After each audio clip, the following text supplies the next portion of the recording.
یہ پتا چلا عبداللہ ابن عباس رضی اللہ تعالیٰ عنہ کی وہ حدیث جس میں آپ فرماتے ہیں حضور حضرت ابو بکر حضرت عمر کا ابتدائی زمانہ اس میں یوں ہوتا تھا. اب وہ چونکہ حضرت عبداللہ ابن عباس راوی ہیں, راوی کی روایت کے خلاف فتویٰ آ جائے, راوی کی روایت کے خلاف عمل آ جائے, اب راوی کی وہ روایت قابل عمل نہیں رہتی. اب پتہ چلا کہ وہ حدیث قابل عمل نہیں ہے. آئیے ذرا اس روایت کی توجیہ کرتے ہیں. یہ جو انہوں نے بیان کیا کہ حضور کے زمانے میں, ابو بکر صدیق کے زمانے میں رضی اللہ تعالیٰ عنہ, حضرت عمر کے ابتدائی زمانے میں 3 طلاقوں کو ایک سمجھا جاتا تھا. اس کا کیا معنی ہے؟ ذوق ہوئے تھے پھر میں دسا ایسے نہیں ہو یار, جا کیا کو سبحان اللہ. تفسیر معالم العرفان والوں نے ایک توجیہ لکھی. آپ فرماتے ہیں یہ مسئلہ اس عورت کے لیے ہے جس عورت کا نکاح ہوا رخصتی نہیں ہوئی. نکاح ہوا رخصتی, وہ جس کا نکاح ہوا ہے رخصتی ہوئی نہیں, نکاح ہوا ہے خلوت صحیحہ نہیں ہوئی, اس کو 3 دو تب بھی ایک ہی سے وہ فارغ ہو جاتی ہے, 2 طلاقیں بیکار چلی جاتی ہے. یہ معنی ہے کہ 3 کو ایک سمجھا جاتا تھا. یعنی اس عورت کے بارے میں جس کا نکاح ہوا ہے خلوت صحیحہ یا رخصتی نہیں ہوئی, وہ 1 طلاق سے ہی اسے طلاق ہو جاتی ہے, باقی 2 طلاقیں لغو اور بیکار ہو جاتی ہیں. لہذا اور بھی کئی ساری توجیہات ہیں, وقت نہیں ہے, وہ انشاءاللہ پھر کسی موقع پر.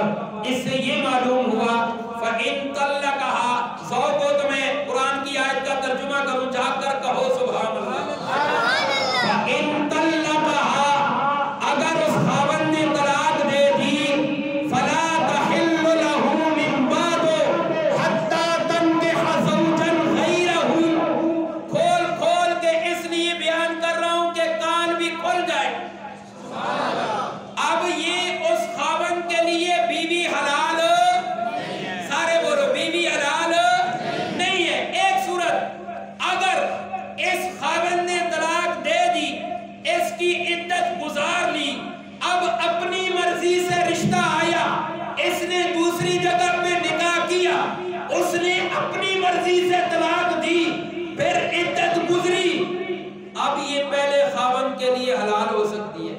اب فلا جناح علیہما ان یتراجعا, اب یہ رجوع کر لیں تو ان پر کوئی گناہ نہیں.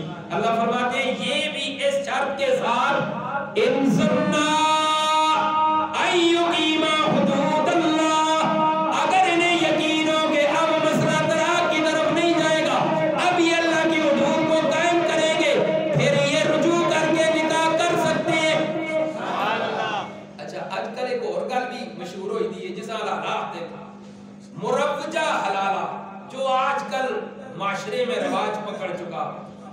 طلاق ہو گئی, اسے میں دی یا جس طرح بھی دی, اب کوئی دوست کوئی ساتھی کوئی اس طرح کا بندہ پکڑ کے لے آتے ہیں, اس کے ساتھ نکاح کروا دیتے ہیں اس شرط پر کہ تو نے 1-2 دن اپنے پاس رکھنی ہے, پھر اس کو طلاق دے دے, پھر میں نکاح کر لوں. میرے آقا نے فرمایا لعن اللہ المحل, ایسا حلالہ کرنے والا لعنتی, ایسا حلالہ کرنے والا, سارے بولو ایسا حلالہ کرنے والا, والمحل لہ, اور جس کے لیے حلالہ کیا گیا وہ بھی لعنتی ہے. پتہ چلا کہ اس طرح کے حلالے پہ خدا نے لعنت فرمائی ہے. اللہ ہم سب کو ان باتوں سے محفوظ فرمائے. وَتِلْكَ حُدُودُ اللَّهِ, یہ اللہ کی حدود بیان ہوئی ہے, يُبَيِّنُهَا, ان کو بیان کیا, لِقَوْمٍ يَعْلَمُونَ, اس قوم کے لیے جو علم رکھتی ہے, جو جانتی ہے. آج کل ہر بندہ یہ گل آتا ہے کہ وہ پڑھے لکھا تھا زمانے, ہر بندہ پڑھا لکھا تھا, ایسے ہی کہتے ہیں نا, ہر بندہ پڑھا لکھا ہوا ہے, پڑھا لکھا ہوا ہے, تو یبینُہا, یہ بیان اس کو کیوں نہیں سمجھ آتا, اللہ کے قرآن کی باتیں اس کو کیوں نہیں سمجھ آتی.